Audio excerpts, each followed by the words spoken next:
سيدنا النبي قمر وجميل. ازيكم حبايبي، عاملين ايه؟ يا رب تكونوا في اتم صحه واحسن حال. نبتدي كلامنا بالصلاه على اشرف المرسلين سيدنا محمد عليه افضل الصلاه والسلام.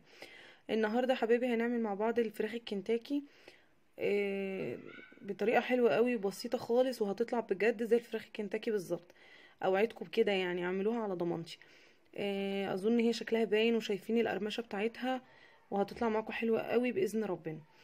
احنا هنجيب فرخه ونقطعها 8 قطع، وهنسقطها في الشوربه اللي انا هقول لكم حاطين فيها ايه. هي دي الشوربه. انا هنا سقطت الفراخ.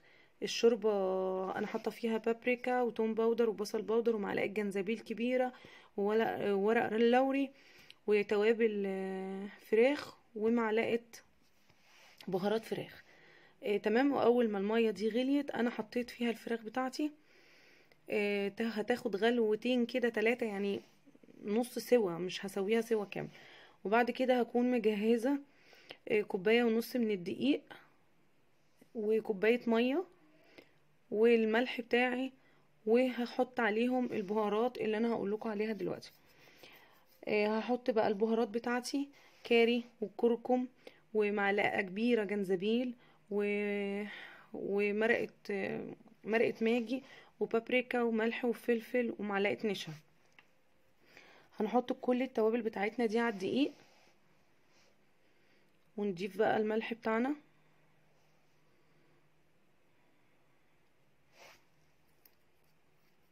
هنا ضفنا الملح اهو.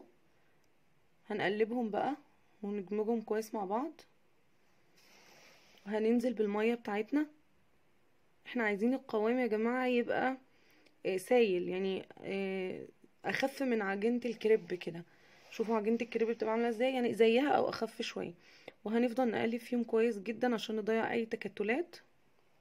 هنا انا بجيب كوبايه ميه كمان علشان اخفها كمان واظبط القوام بتاعها اهو. هنزل بالميه بتاعتي وافضل اقلب عشان اضيع اي تكتلات ويبقوا يندمجوا مع بعض كويس جدا جدا جدا.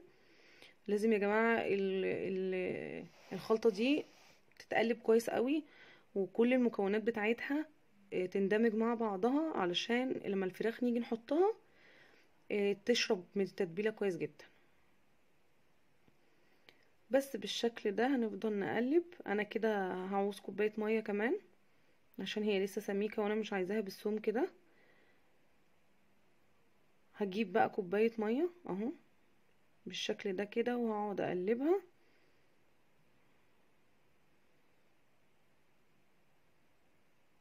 بالشكل ده. هو ده قوامها، هو اللي انا لاقيه لسه فيه شويه تكتلات كده.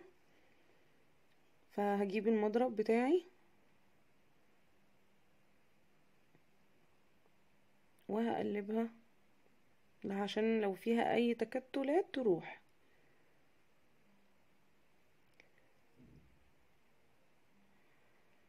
انا هنا نشلت الفراخ بتاعتي اهي، وهبدأ اجيبها اهي. الفراخ بتاعتي اهي. انا هزود بس معلقه شطه على الخليط عشان احنا بنحبها سبايسي، وطبعا اللي مش عايزها، اللي عايزها عاديه ما يحطش شطه. وهقلبها بالشكل ده كده.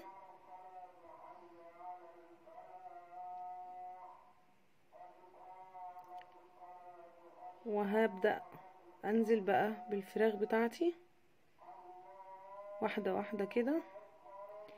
الفرخه بتاعتي دي يا جماعه مش كبيره، ادي القوام بتاعي اهو، شايفينه سائل ازاي؟ هو ده السمك اللي احنا عايزينه.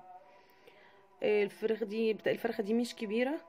انا حاولت اجيبها صغيره عشان لما اجي اسويها تبقى سواها كويس جدا. انا مش بحب الفراخ الكنتاكي، ما بايدهاش تبقى كبيره قوي علشان تبقى في السوا مظبوطه وكويسه.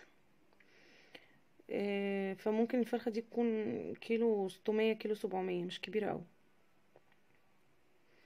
هنقلبها بقى في الخليط كويس جدا، ولازم نتاكد ان كل قطعه فراخ يعني خدت يعني شربت من التتبيله كويس قوي، علشان ايه؟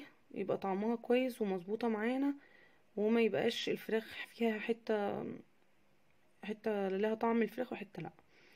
هندمجهم مع بعض كويس جدا جدا بالشكل اللي احنا شايفينه مع بعض ده. هنحطها في التلاجة بقى ساعة ساعتين حسب ما قبل ما تعمليها، بس اقل حاجة لازم تبقى ساعة. هنا هحضر كوباية من الدقيق، عليها معلقة نشا، وهنا جبت خرجت الفراخ بتاعتي اهي من التلاجة، وهحط الفراخ. بحاول على قد ما اقدر ما امسكهاش بايدي علشان تبقى تشرب من الدقيق كده، وهقعد اخبطها كده. هنا معايا زيت غزير جدا، يعني نص الحلة ممكن تكون فيها زيت او اقل شوية، علشان لازم الفراخ تبقى متغطية كويس قوي يا جماعة بالزيت، ويكون الزيت سخن. هنا بقى انا اهي هنا بدرتها جامد اهو بالدقيق بالشكل ده كده.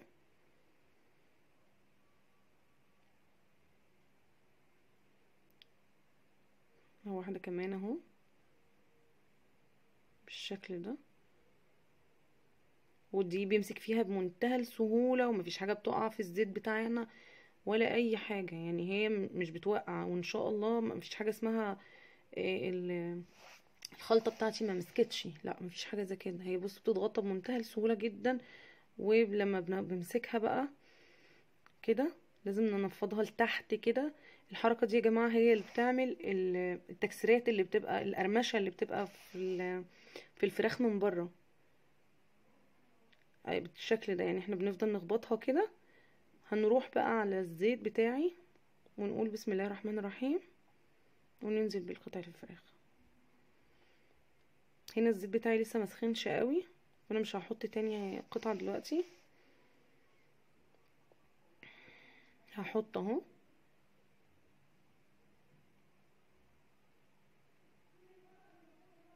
بالشكل اللي احنا شايفينه مع بعض ده. هقول بسم الله الرحمن الرحيم وانزل بالقطعة التانية. هفضل بقى ابدر بقية الكمية بتاعتي واحطها بنفس الشكل.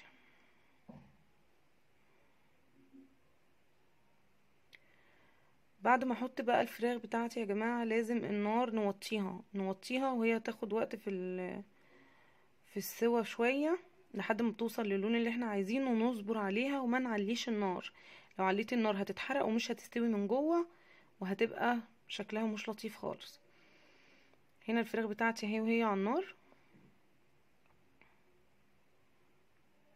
زي ما انتوا شايفين معايا كده.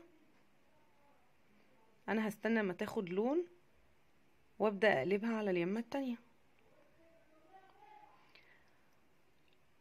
بالشكل ده كده. انا كده قلبت الفراخ بتاعتي اهو، شايفين خدت لون حلو ازاي، بقى شكلها حلو قوي. مخروشه كده يعني، والله وهي في الحله باينه انها مقرمشه. بصوا الجمال، بصوا الخروشه اللي بره دي، بصوا الشكل بتاعها. انا هسيبها شويه كمان لحد ما تاخد اللون اغمق من كده شويه، واكون خلصت بقيه الكميه بتاعتي بقى واحطها. ولما خلص وده كده حبايبي شكل الكنتاكي بتاعنا. مش عارفه انتوا سامعين القرمشه بتاعته ولا لا. بصوا القشر بتاعه عمل ازاي، حلو قوي. يا رب تجربوه ويعجبكم ان شاء الله. انضف طبعا من اكل بره زي ما قلت لكم، واضمن. طبعا انا مطلعتش كل الكميه عشان ما اطولش عليكم الفيديو، فانا قلت اطلع لكم ده. يا رب الفيديو يعجبكم. وان عجبكم الفيديو ما تنسوش اللايك وسبسكرايب للقناه وشير الفيديو عشان الكل يستفيد. والسلام عليكم ورحمه الله وبركاته.